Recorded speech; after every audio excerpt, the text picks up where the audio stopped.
I've been preparing for this. Can't nobody tell me nothing. Bitcoin, pump. Altcoins, pump. I've been preparing for this. Can't nobody tell me nothing. Bitcoin, pump.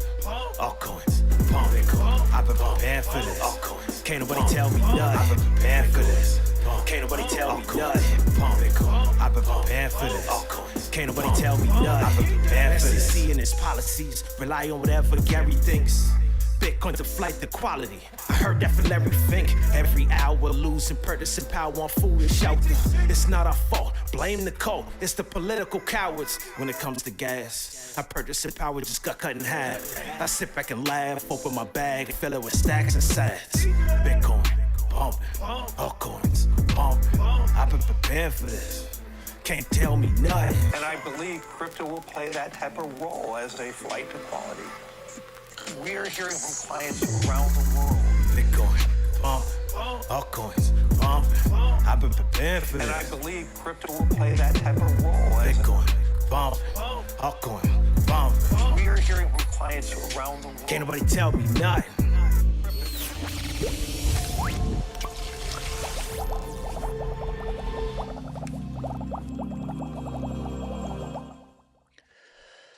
As Bitcoin's price starts to break out, we're entering an incredible chop zone that's going to provide a lot of opportunity for those paying attention.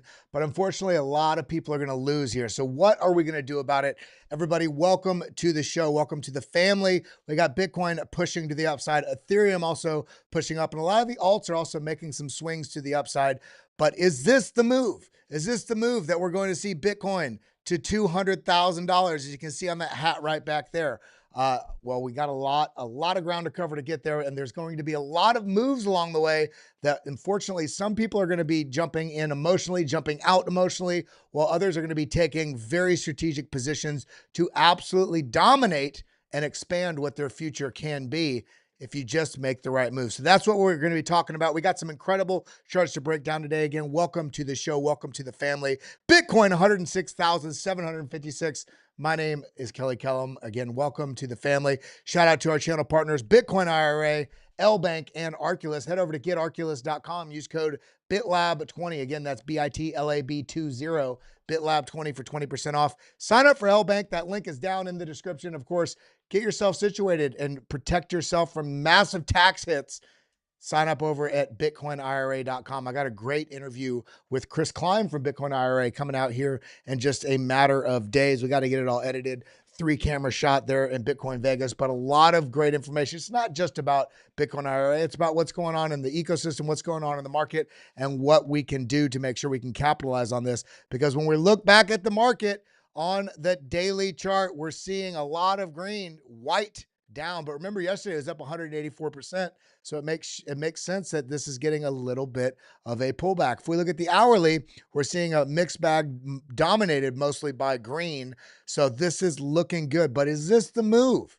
The question is this the move? Welcome to the show, everybody. We got a lot of stuff to cover today. So we're going to be diving right into it because we're seeing Bitcoin and crypto. The broader ecosystem is at $3.35 trillion market cap. You see this kind of flat line for a little bit, and now we're getting a little bit of a pump to the upside. We're seeing a lot of movement across the broader ecosystem. The question is this movement right now in the Bitcoin and crypto ecosystem chop, or is this the move in which we are going to see a larger move to the upside? In fact, we see, if we zoom in on this, we can see that we saw Bitcoin have a nice move up, but it's coming right into this moving average right here. It's also coming right into this overhead level of resistance. And the next move up, we've got another overhead level of resistance, which essentially tracks all the way back here to April 22nd, 2025. All of these rejections and then support, we lost. And we've got that level right above us. We're at up here about 107,700. So that's a critical area to watch. But what we're all waiting on is the move right here. All of us are waiting on this move to the upside, which could take us to those next targets up at 117. And then beyond that, up here at 164. And then beyond that, 242,000. How high do you think Bitcoin's going to go this cycle? And is this cycle going to end 2025 or is it going to persist into 2026? Let me know your comments. Drop your comments in the live chat here, whether you're watching on Rumble, whether you're watching on Twitter, whether you're watching on YouTube. I know we got a lot of people tuned in. Currently, right now, we got about 1,000 people watching. I know we're going to get a couple, 100 more, if not 1,000 or two more. So shout out to everybody. I see we got H-Bar Dono Bean. Hey, Kelly. Is H-Bar a bad play? I think H-Bar is a fantastic play. We also got Granny's Garden. Great to see you, Queen or King. I'm not sure if I believe you're a female, but shout out to you. Quarter Crawler, Alexander G, Dave Middleton, Harley Z. Shout out to everybody that's here. I do appreciate each and every one of you showing up on a daily basis, but we want to figure out what's happening next because we got Bitcoin still trying to break through this mega pump gateway that I've been talking about for about a month and a half, 2 months now. We obviously come up here and tapped it. We kind of almost sliced through it, but it wasn't the move. We got a little bit of a rejection. And if we zoom into this, we can see that rejection isn't anything terrible. The rejection we got basically just came back down. Look at this, finding support on the 4-hourly chart, finding support here on the 200 moving average, boom, right here. And we see RSI kind of reset. We got the breakout on RSI. Is this the move? I don't know. We've got to look at this on a daily basis because there's a lot of things at play, but there's a lot of things that we can pay attention to see what's going on. First off here, we got Hester Pierce, the SEC commissioner, just confirmed that every bank can now offer Bitcoin services. Do you understand the monumental shift this is versus where we were even a year ago today? Where we're at now, instead of Operation Choke Point 2.0, where the U.S. government, the U.S. banking cartel was just doing everything they could to put their foot on the throats of the Bitcoin and crypto ecosystem, now we've got the SEC commissioner, one of them, Hester Pierce, confirming that every bank can now offer Bitcoin services. Now, is this good? Is this bad? All I know is it means more access channels and less resistance to this capital class, Bitcoin and crypto, taking those next legs to the upside. In fact, it's not just that banks can get involved. We also see movement beyond that. We see Hester Pierce, also the commissioner, just arrived at the Bitcoin bar in New York City. So this is not only, hey, let's relieve the foot from the throat, but hey, we're actively participating in the Bitcoin ecosystem. This is monumental, everybody. And then beyond that, we see that the Treasury Secretary Bessent says U.S. is never going to default on its $36 trillion debt. In fact, this debt, as we've seen over the entire history of the U.S. debt, is only going to increase. What happens along with this increase in debt? We also see inflation, but we also see never-ending, guaranteed money printing. There is no cap on how much money can be printed in the U.S. or the world over, and therefore there is no cap on what the Bitcoin top price can be. Bitcoin is the black hole, positive black hole that can capture all that gross financial mismanagement of the world governments around the globe. So Bitcoin is the asset that isn't risky to hold. The risk is not holding Bitcoin because it is the ultimate capture mechanism. So these things are all setting up for the most bullish outcome for Bitcoin and a good number of the crypto projects out there, but it's going to be dominated by Bitcoin this run. We're going to see some top cap coins like Chainlink and Cardano and Solana, Ethereum, Avalanche. Some other things might also do very well, like Injective and BitTensor, Sui, XRP. Even though I'm not a big fan of XRP, I think it's got enough of the mind share and enough of the development out there that it will ultimately do fine, I think. But then we're also seeing the implementation of stablecoin legislation and different crypto integrations through blockchain and banking services and global payment networks and the cash settlement or the money settlement channels on stock markets like DTCC integrating with Chainlink and other aspects out there within the crypto ecosystem. The next stage of every aspect of commerce in this world is to integrate in blockchain. We're already seeing those integrations take place, not to mention the race to create Bitcoin treasuries and Bitcoin treasury companies out there. The race is on to stack. The downside risk now is, I don't want to say non-existent, but the downside risk is, will you buy the dips, or are you going to be scared out by looking at false narratives and misappropriated miscommunications and shaped communications from the banking cartel and governments and people like Elizabeth Warren, who have no idea where this technology is going because it's only up from here. Along that road to the upside, we are going to see dips. And for those that are aware of how big this is going to impact the global commerce, global trade, and culture, whether it be money systems to trade, whether it be money systems to store value, whether it be technology systems that can prove one of oneness. It's not about rock NFTs. It's about proving your driver's license so you don't have basically people out there doing fraud. It's proving your medical records. It's improving the speed at which money can transact, the efficiency in which money can be stored and audited. It would take something like 44,000 man hours to audit the Fort Knox, whereas the Bitcoin is audited by programming every 10 minutes. Every time a block is processed. That's what the blockchain is. Blocks of information, blocks of ledger inputs of different transactions that have happened. Every 10 minutes, roughly, we get that block. Every miner on network has to agree on every transaction that has ever happened in the history of Bitcoin. And people say this is going to be used for illicit activities. Bullshit. Fiat currency is where illicit activities are used, are done and transacted in large in part because there's no transparency, because there's no way to really audit and keep track of things over time.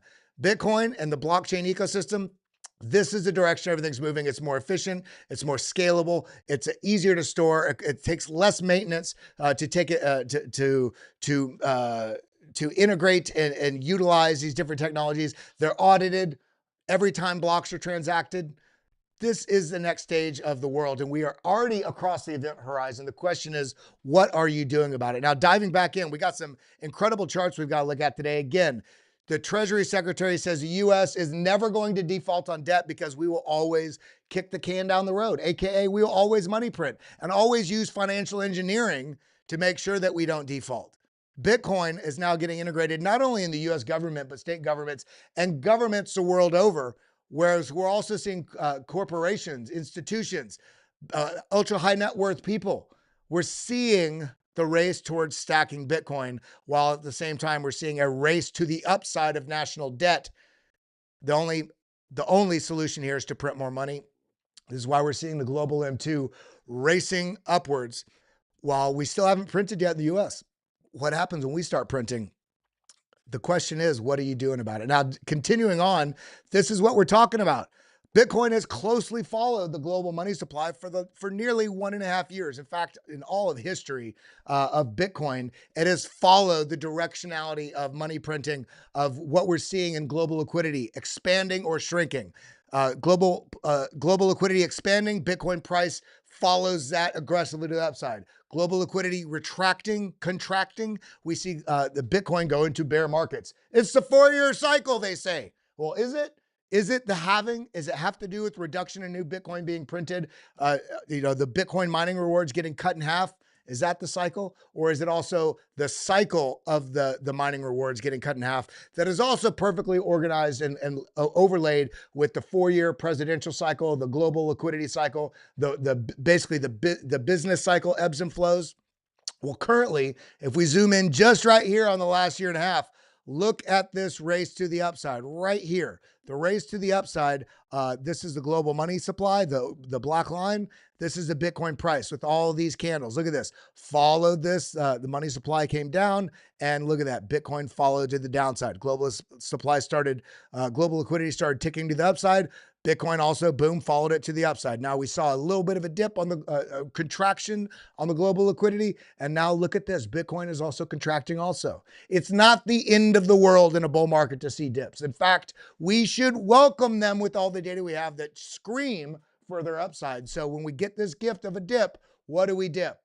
What do? We buy on these dips when we know what is coming to the price. Sometimes you have to endure a little bit more patience to deal with what's happening in the market, AKA deal with your emotions.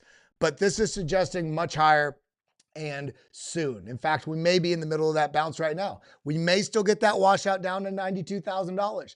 This is why we track this on a daily basis, because the world is clamoring to figure out Bitcoin, to stack Bitcoin, to understand what their own action plan is going to be. And yet some people are wondering, have we topped? I did a whole expose on that yesterday with data showing we are nowhere near the top. Now, continuing on, this is from Gel, by the way. Great content. Make sure you're following if you haven't. Now, we also see this. We just saw the post from Hester Pierce back over here. Every bank can now offer Bitcoin services here in the US, but then we also see where to go. Just in, Bank of America warns that the US dollar may continue to decline this summer amid trade tensions and high debt, potentially boosting assets like gold and Bitcoin. Are you taking your financial signals on Bitcoin from Bank of America? I know I'm not. They are 14 years late to the party. That's why I said here, I don't wait for banks to tell me about Bitcoin. We are not the same.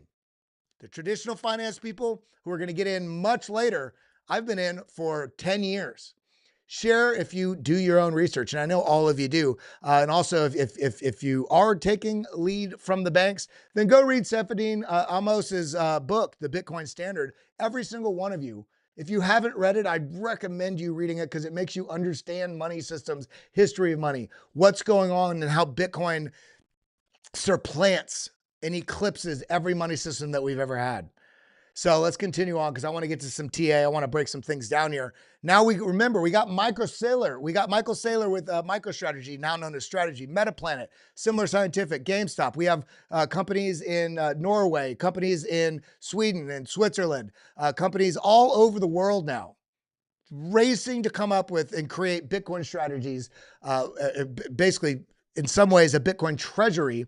And one of those now is also tied in with the Secretary of Commerce, Howard Lutnick, and Jack Mallers, the absolute Bitcoin OG out there doing the lightning payment strike and all those sorts of things. Tied together. And now we see Tether just sent a total of 37,229 Bitcoin worth $4 billion to Jack Mallers' 21 Capital, another major Bitcoin treasury company that's going to be, I don't want to say competing with, but it's a beautiful race between 21 Capital and MicroStrategy as well as Metaplanet. But in this case, I think it's going to be 21 Capital and Strategy racing to see who can stack the most Bitcoin. And yes, these guys came in late to the game, but the capital access channels that Cantor Fitzgerald and Jack Mallers has access to, this is incredible because it's not just 37,229 Bitcoin worth $4 billion. Look at this. This is 18 hours before that. Another 14,000.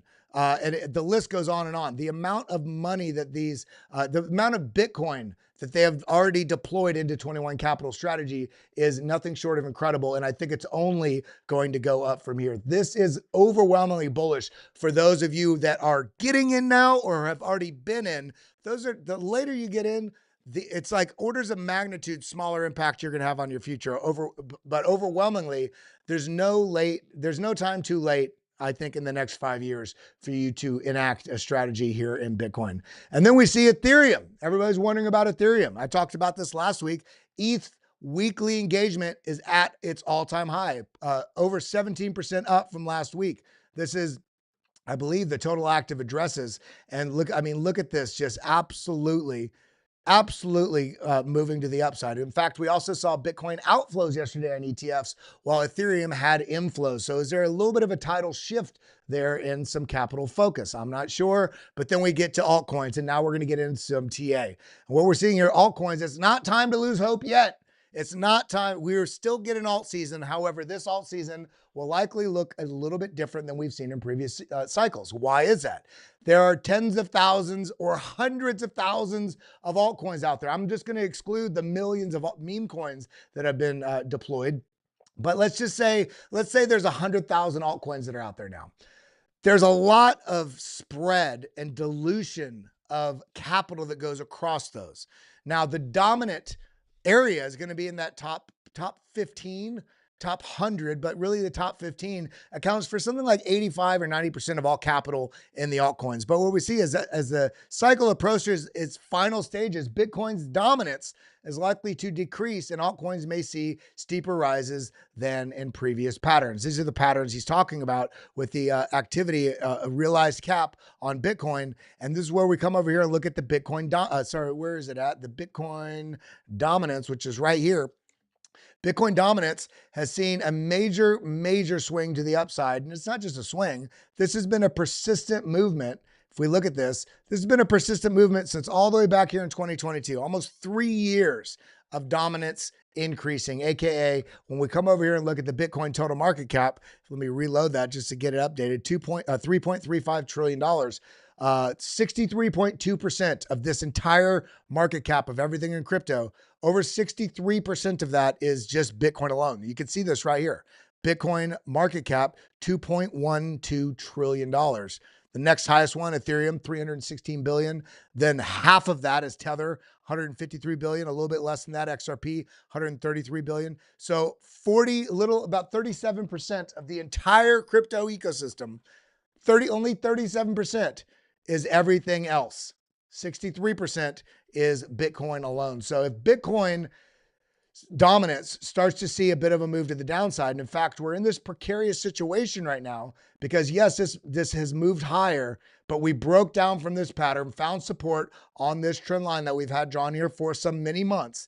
This found support on this bounce. This came up right into the kind of the pocket between the golden pocket and the platinum pocket up here at the 786 retracement.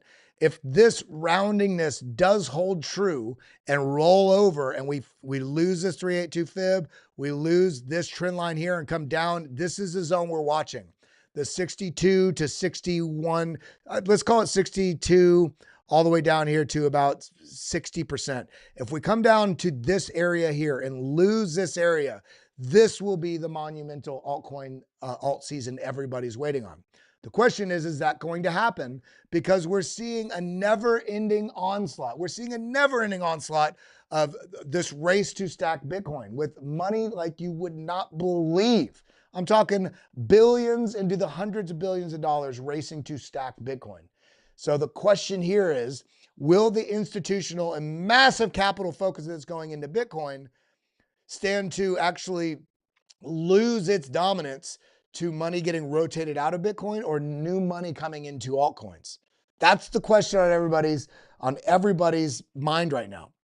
I'm stacked very heavily in alts. I've got a good amount of Bitcoin as well. So I'm going to be fine either way, but you have to understand what your strategy is. And that this time is different because of this Bitcoin entering the world stage and the lack of free capital. And I don't mean free like I give you free money. I mean like liquid capital, money that's in people's savings accounts, money that people are willing to rotate out of other investments, especially now that Bitcoin's on everybody's mind share. Will altcoins have a massive run? I still think we're going to see a pretty solid run in alts. I don't think it's going to be you throw a dart at the board and everything absolutely runs. I think it's going to be utility focused, AI focused, some DeFi focused, and a couple select meme coins that are out there. But my bets are on those blue chip top cap coins.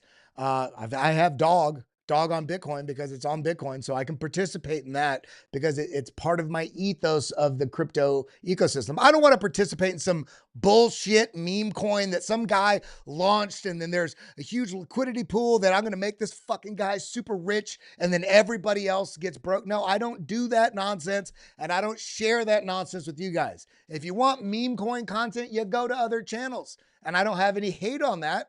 Everybody else has different signals. Everybody else has different types of things that they're looking at. I want to make sure the broader populace, all of you, my friends, my family, people that are here in the BitLab community know how they can stack into meaningful technologies, to meaningful assets. And if you want to have some fun, I can't recommend it, but what I'm participating in on the fun element of the crypto ecosystem is dog on Bitcoin because there are no paid KOLs. There is no marketing department. It's completely organic. Every token was distributed to only wallets of Runes holders initially. So there's over 100,000 holders now. It's sort of more people in the Bitcoin ecosystem, but you can also trade it over on DEXs on Solana. It's just now getting listed on Kraken and it's free and fair. So I can get behind that. That's why I participate in dog. So big love, shout out to the dog community. But we got some other coins we got to look at today because we're seeing some movement in the charts. Let's come back over to Bitcoin, and we see Bitcoin is just currently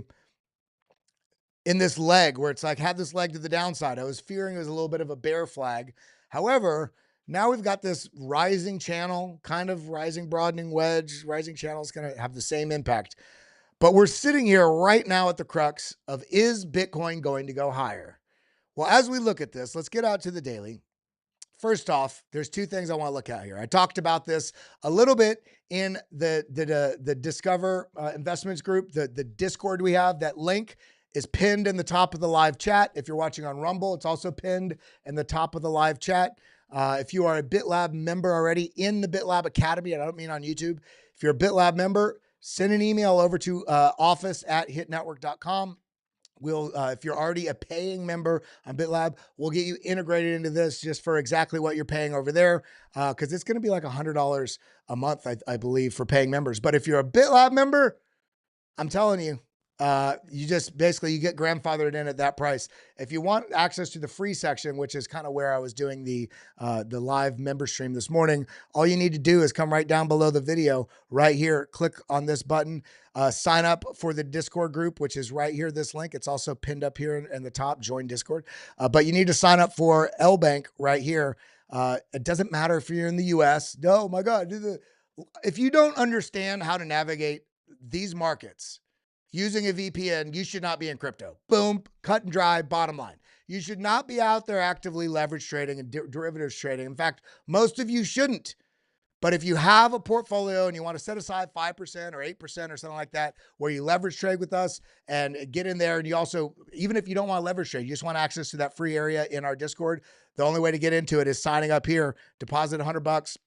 It's your money. You get to trade with it. You get bonuses on that as well. But sign up right here. If there's a link right below this, see, get NordVPN 4 months free. Sign up for NordVPN right here. When you use NordVPN, when you log in, you get 4 months free if you sign up with us, by the way, right here, nordvpn.com/BitLab. But then when you're signing in, you can select, I want to be in Brazil or Bolivia or Lithuania. Those are the three that I use. It also helps protect you from different bad players out there that try to single you out, try to steal your money, try to hack you. And it's not just for crypto, it's for banking, it's for anything. I always use a VPN when I'm online, and you should too. When you do that, you can sign up for anything. These geo locks on these different derivatives exchanges has nothing to do with you. It's regulation for those exchanges themselves. It's legal for you to use this. Now, trade at your own risk. And this is why I recommend getting into this Discord, because we break it down for you. We show you the trades we're taking. I do morning streams in there. Drew's also in there in the morning. We did a lot of TA this morning. But when I'm looking at this right here, price goes up. Cool. Higher high, higher low, higher high, higher low, higher high, higher low, higher high. We still have a higher low. And the RSI down here, you see the RSI on the daily chart, mind you. The RSI is currently, look at this, bounced right at the 50 line, right at the, is it more of a bullish posture or more of a bearish posture? RSI currently bounced on this. If this remains above this, then I'm still on the bias that this is going to make the move to the upside. If this rejects here and starts to lose this, rejection comes down, then this is also signaling, the strength is telling me that this will likely also going to roll over and come down and swing down into that 100K mark, right down in here. If we look at this on this other chart, we also have this potential. If this does roll over like this, if this price action gets rejected at this moving average and rolls over to this, then we would have a head and shoulders. If this is a head and shoulders, then we can measure this like this. You measure from the top of the head, this portion right here, this is a shoulder, this is a head, this is a shoulder. You measure from the top of the head to this neckline, this area of where all these areas are finding support, and you take this area and you measure it from the breakdown point, and this suggests a target where right into a trend line that we already had on the chart that comes back here. I did not add this today. This has been here from rejection, support, rejection, support, rejection, support, rejection, support. Is this going to come down and basically lose this and target down here about $95,000 to $96,000, which is perfectly in line with those levels that I was mapping out yesterday with the short-term order cost basis, the 200-day moving average. We also have remember the CME futures gap, which is just a little bit below that down here at this $92,000 level. If this comes down to here, I wouldn't be surprised to get a quick little wick down into that. And again, I am not 100% saying this is going to go down. I'm setting up the scenarios as they're playing out, new ingredients comes in, that if this does break down from this head and shoulders, my target is 99,900, right at the $100,000 mark. And then the full term of this breakdown would be down here about $95,000, $96,000, which is perfectly in line with that data that I shared you yesterday. What data are you talking about, Kelly? Well, if you're not following me over here on my page here at Kelly Kellam or at Academy BitLab, make sure you do so, because I shared this yesterday and it was right here. This is that level. This is those levels. You see this right here. I talked about key levels, short-term order cost basis, 200-day moving average, and the 21-week moving average. You can see all the different chart signals here. These are bundled right here, which is right in the mid-90s, right about $94,000, $95,000, $96,000. However, we also have that CME futures gap at 92K region. However, everybody's so ultra gosh darn bullish that they think it's just going to go to the upside. And you see this in the liquidation charts. This came down, it's just scooping up this liquidity while people are shorting, and you start getting all this liquidity piled up above us with all this liquidity short liquidations if the price were to rebound up into this zone. We also have a little bit more of a pocket below us because now people are going long here. So you have people going short with liquidity above us of them getting forced closed, free liquidity if the market gets pushed up into these zones. But then we also have this for people going long, all these liquidation levels directly below us here at 103, 102. And, this is the primary zone right here. But currently, look at how much more liquidity is above us. You can just see it right in here. How much more liquidity is above us. Let's go ahead and refresh this on the weekly. So look at this, scooped up into it, came back down. Are we going to take the next stab up here at 107, 107.6, 107.7? And then the next level up here is 109.5, all the way up here into $11,000. The question is the market ready to run yet? Let's look at this on the 12-hour chart. A little bit different. On the 12-hour chart, it's just zooming in, cutting out all the noise. We are, look at this, perfect equilibrium with the next zone above us, 107.7, and the level directly below us here at 105.5. So it's going to, whichever direction they move to go to, it's kind of from liquidation levels, doesn't really tell us. However, price action is suggesting that it may want to take a swing lower, unless to invalidate this is to see the price action here on the right. And look at this broadening wedge. Just looks like it wants to just get rejected and come back down.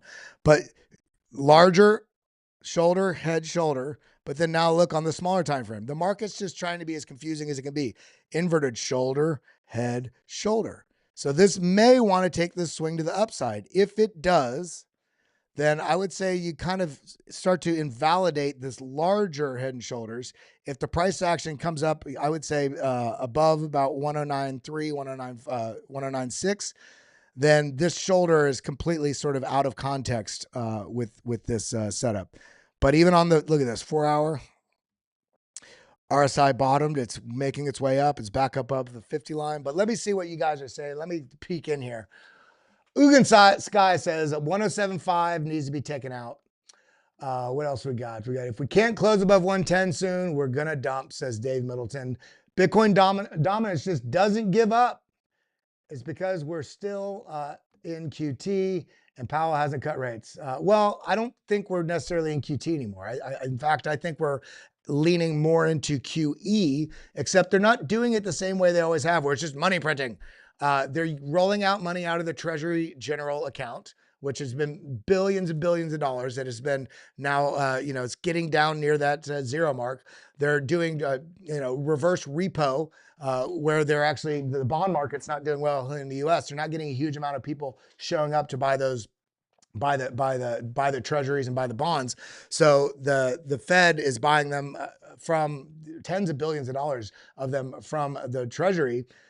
So they're using these sort of obscure financial mechanisms to basically inject liquidity in the market. So in some ways, they're doing these sort of obscure quantitative easing methodologies rather than just money printing. But at some point, they're going to need to money print. And they're going to need to cut rates. The question is, what is going to happen there? I think we just need to keep watching everything going on because they're using every mechanism at their disposal. In fact, if we come over here and look at Ethereum, look at this ugly chart we drew this morning. We got a couple different possibilities looking at Ethereum before we go here. We got the price action. Let's look at a different chart. We got the price action, massive move up. It's a bull flag. Well, this flag, the flag portion is almost as wide as the flagpole is tall. This would basically start to fall over, right? So this is starting to look, if this doesn't make a move to the upside, this is starting to look like a Bart Simpson pattern potentially that may take a swing lower, whether it's here, whether it's here, whether it's all the way back down here. We'll have to wait and see. But it feels to me, although this chart looks like this, I'm getting the feeling in the market across the broader altcoin ecosystem, Bitcoin, everything in these markets, it's feeling like the chart setups are trying to indicate a bearish move, but they're going to trap people before just absolutely giga-sending to the upside. Now, I don't know if that's going to happen, but that's what it feels like from the broader sentiment and then when you look at the charts themselves, because we're seeing this across the board, even Ondo getting this, massive move to the downside. Now move to the upside that now already is a rounding top that's breaking back down, looking like a bear flag here that wants to just send lower. But I'm not feeling the bearishness. I'm seeing the charts show bearish setups, but I'm feeling like the market is trying to trick the shit out of as many people as possible. On BitTensor Tau had the breakout to the upside, now rounding top. Now it's trying to hold this level. If this does break down, I'm watching 344, next level down here in basically the low 300s. But again, unless we get a larger spill in the broader markets, I feel like this is trying to set people up to expect bearishness to trap them to move higher. I would just say practice caution here. Even look at this, Solana. Let's turn off these other lines. Solana, massive move, massive trend line all the way back here to 2021. Rejection, support, rejection. Then we got this trend line back here from March of last year, 2024. Rejection, support, rejection, support. We're kind of trapped in this zone here, not necessarily bullish or bearish. The market's waiting for the pressure to be released. And it feels like they're trying to keep things a bit funky as long as possible so we can have the Fed actually make a decision to cut some rates.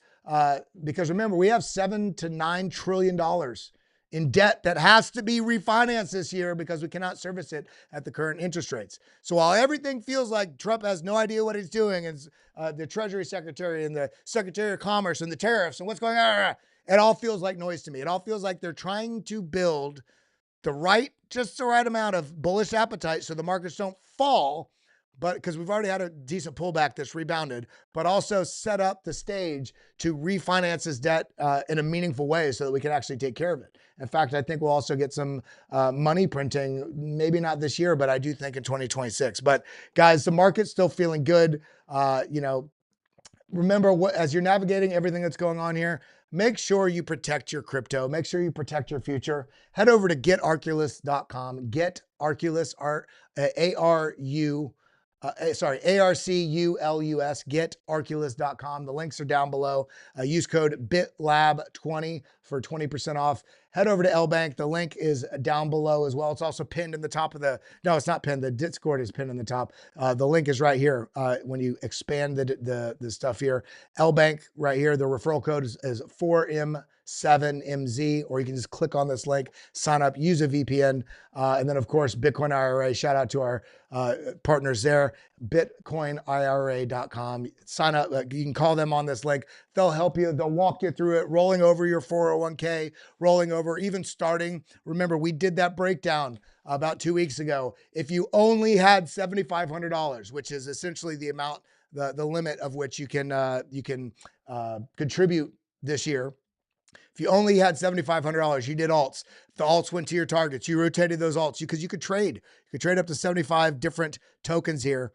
invest and trade. You can rotate, basically buy those altcoins you want, rotate those when they make massive runs, rotate those profits into Bitcoin. You don't incur that tax penalty because it's in your Bitcoin IRA, Roth IRA. And then at the end, 25 years or so, which, guys, when we're holding Bitcoin, you should be holding for long term. And this would only be a portion of your portfolio. Call this number right here, 1-877-936-7175. Let them know BitLab Academy sent you. Let them know Kelly Kellam sent you. Make sure you are protecting yourself, protecting your future. That's all I got for you today, everybody. Do we have any super chats? I want to make sure I hit anybody's. No super chats today. Awesome. Well, big love to each and every one of you. I love you guys. I appreciate you guys. I'm going to send you over to the blockchain basement now, and I'll see you in the next one. Adios, muchachos. Thank you for coming. Thank you for always tuning in.